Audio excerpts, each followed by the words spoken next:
Maranata, Senhor está viniendo. 4 de maio, trouxendo escritura não. Isnan, conotacinha e instabil da trouxe escritura não, para a mis destruição. 2 Pedro 3, versículo 16. É posição e teoria que declara que não importa que o homem está querendo, está onde é ganho não, de mais exitoso de Satanás. E sabe que hora que é verdade quando receber de amor, que essa que lo santifica é alma, de Jesus que recebe. Pensei, ela trata constantemente para reemplaçar a verdade com teoria não falso, fábula não, em outro evangelho. A interpretação não vago, imaginário de escritura, e a outra teoria não contraditório, enquanto é fé religioso, que está wado ganhado no mundo cristiano, é trabalho de nos grande adversário, para confundir a mente não, para assim não poder discernir a verdade.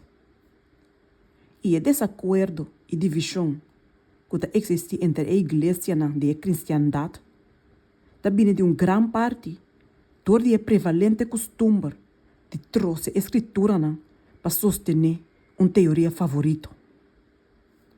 No lugar de estudar a palavra de Deus cuidadosamente, com o coração humilde, para obter um conhecimento de sua vontade, a maioria busca solamente para descobrir algo estranho ou original.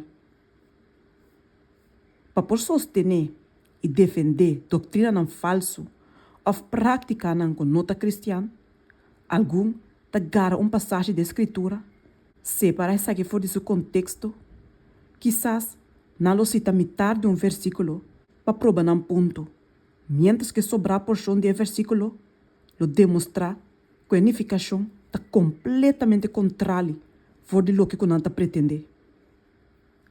Com a astúcia de serpiente, não esconde na mestras de declaração que não está relacionado com outro e que não tem nenhuma conexão com outro.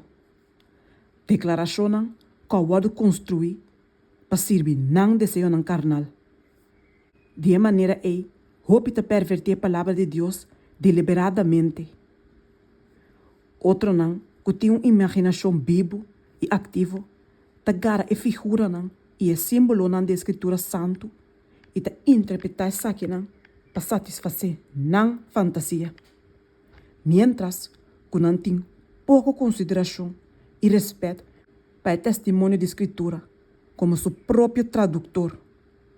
E depois não está apresentando extravagância não, como ciência não bíblico.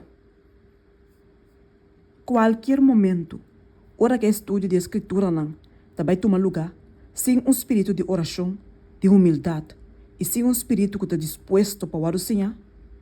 Tanto é passagem não que está mais simples e claro, como é não de mais difícil, o guarda sacar de uma verdadeira unificação. A palavra de Deus está clara para todos não que está estudando com espírito de oração. Tua alma que está verdadeiramente sincero, lo chega na luz de verdade. Luz está sembrar para o justo. Salmo 97, versículo 1. E nenhuma igreja, por avançar em santidade, a menos que seu membro não está buscando sinceramente para a verdade, como maneira de um tesouro escondido.